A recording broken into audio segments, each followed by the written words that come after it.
সারা দেশে প্রতিদিনই বাড়ছে হামের সংক্রমণ। স্বাস্থ্য অধিদপ্তরের তথ্য অনুযায়ী সোমবার হামের উপসর্গ নিয়ে হাসপাতালে ভর্তি হয়েছে 1282 জন।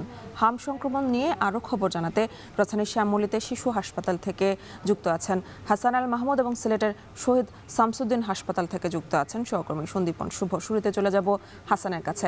হাসান, রাজধানীর হাম সংক্রমণের সবশেষ তথ্য কি আছে আপনার কাছে জানাবেন, আর পরিস্থিতির অবনতি বা উন্নতি সম্পর্কে কি বলছেন চিকিৎসকরা?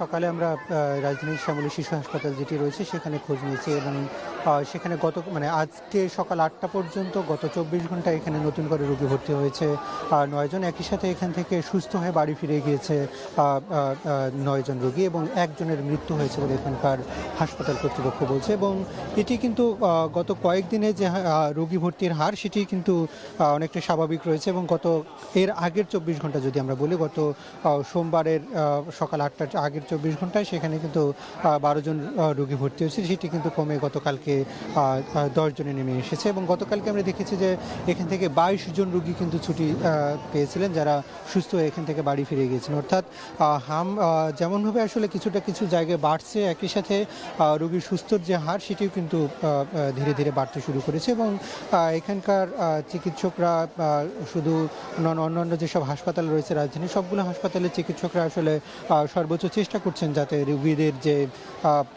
জটিলতা সেটি যতটা কমানো সম্ভব সেটি কিন্তু চেষ্টা করছেন। একই সাথে আমরা দেখতে পেয়েছি সরকারের পক্ষ থেকে আসলে নানা উদ্যোগ নেওয়া হয়েছে, সবগুলো হাসপাতালকে প্রস্তুত থাকার কথা বলা হয়েছে। একই সাথে টিকার যে কার্যক্রম সেটি কিন্তু নতুন করে শুরু করা হয়েছে এবং এই ক্যাম্পেইনের মাধ্যমে প্রাথমিক পর্যায়ে 30টি জেলায় আসলে টিকার ক্যাম্পেইন শুরু হয়েছে এবং হাম রুবেলা টিকা দেওয়ার পরে যাতে কোনোভাবে আক্রান্ত হলেও সে ব্যাপারে তারা কিন্তু যথেষ্ট পদক্ষেপ নিয়েছে এখন পর্যন্ত, সেটাই মনে হচ্ছে। এবং আমরা দেখেছি গতকালকে রাজধানীর ডিএনসিসি ডেডিকেটেড হাসপাতাল, সেখানে কিন্তু এই হাম রুবেলার জন্য ডেডিকেটেড করা হয়েছে। একই সাথে সংক্রামক ব্যাধি হাসপাতাল, সেখানেও কিন্তু বিশেষ আইসিইউ ইউনিট রেডি করা হয়েছে। ঢাকা মেডিকেল কলেজ হাসপাতালেও কিন্তু বিশেষ আইসিইউ ইউনিট রেডি করা হয়েছে শিশুদের জন্য। অর্থাৎ চিকিৎসা সব ধরনের প্রস্তুতি কিন্তু আমরা দেখতে পাচ্ছি। এবং এই যে জটিলতা, আমরা প্রথম দিকে কিন্তু দেখেছি যে রোগী মৃত্যুর সংখ্যাটা কিন্তু অনেকটা বাড়তি ছিল। গত কয়েকদিনও আমরা দেখেছি যে প্রায় 135 জনের বেশি রোগী কিন্তু মৃত্যুবরণ করেছে যারা হামের বিভিন্ন উপসর্গ নিয়েছে। যদিও সাসপেক্টেড নিশ্চিত হামের রোগী ছিল সেখানে কিন্তু 20 জনের মতো। অর্থাৎ রোগীর যেমন বাড়ছে তেমনই কিন্তু প্রস্তুতি নেওয়া হয়েছে। তবে রোগী আসার যে হার সেটি কিন্তু আমরা দেখতে পাচ্ছি এই হাসপাতালে অন্তত কিছুটা কমতির দিকে। তো এই মুহূর্তে আমাদের সিলেট থেকে যুক্ত হচ্ছেন সহকর্মী সন্দীপন শুভ, সেখানকার সবশেষ পরিস্থিতি জানানোর জন্য। শুভ।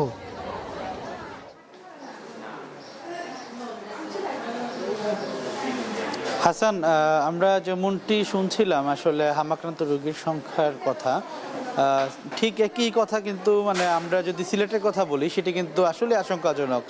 প্রতিনিয়ত বাড়ছে সেই হাম রোগীর সংখ্যা।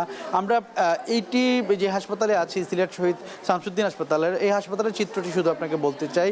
এই হাসপাতালে প্রথম যখন আমরা আসি তখন কিন্তু মাত্র একটি ওয়ার্ডে আমরা দেখেছিলাম গত সপ্তাহে যে একটি ওয়ার্ডে রোগী ভর্তি ছিল মাত্র 25 জনের মতো, কিন্তু আজকে সেখানে কিন্তু 3টি ওয়ার্ড খোলা হয়েছে। অর্থাৎ এই হাসপাতালে এই হাসপাতালটিকে পুরোপুরি কিন্তু এই হাম রোগীদের জন্য বা যারা সন্দেহজনক যারা হাম রোগী তাদেরকে আইসোলেশনে নেওয়ার জন্য ডেডিকেটেড করা হয়েছে এবং সেটি কিন্তু প্রায় 70 জন রোগী কিন্তু এই মুহূর্তে সেবা নিচ্ছেন একই সাথে। এবং আমরা প্রতিটি ওয়ার্ডে আসলে ঘুরেছি, দেখেছি যে আসলে আর কোনোভাবেই কিন্তু এখানে তিল ধারণের ঠাঁই নেই বা পর্যাপ্ত সবগুলো বেডই কিন্তু পরিপূর্ণ হয়ে গেছে সেই হাম রোগী দিয়ে। এবং আমরা যেমনটি দেখছিলাম আসলে সিলেটে সিভিল সার্জনের তথ্য মতে 162 জন রোগীর দেহে কিন্তু এই উপসর্গটি পাওয়া গেছে। এই মুহূর্তে 162 জন চিকিৎসাধীন আছেন, এর মধ্যে 70 জন কিন্তু এখানেই চিকিৎসাধীন রয়েছেন এই হাসপাতালে। এবং বিভিন্ন উপজেলায় অর্থাৎ সিলেটের আরও 12টি সদর উপজেলা স্বাস্থ্য কমপ্লেক্সে কিন্তু চিকিৎসাধীন রয়েছেন এবং বেসরকারি হাসপাতালগুলোতে কিন্তু হাম রোগীরা চিকিৎসা নিচ্ছেন। এবং আমরা যেমনটি দেখছিলাম যে বিশেষজ্ঞ চিকিৎসকের যে একটি অভাব, সেই অভাবটি কিন্তু আমরা এখানে পর্যবেক্ষণ করেছি।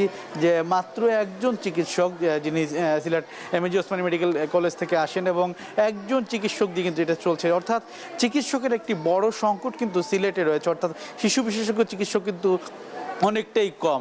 যদিও পিআইসিইউ খোলা হয়েছে, তবুও কিন্তু আমরা দেখেছি যে আসলে চিকিৎসকের অভাবে কিছুটা ব্যাহত হচ্ছে স্বাস্থ্যসেবা। এই ছিল আসলে আমার কাছে সিলেটের হাম রোগীদের সর্বশেষ খবরাখবর। আমরা চলে যাচ্ছি স্টুডিওতে। সারা দেশের হাম পরিস্থিতির খবর জানাচ্ছিলেন সহকর্মীরা।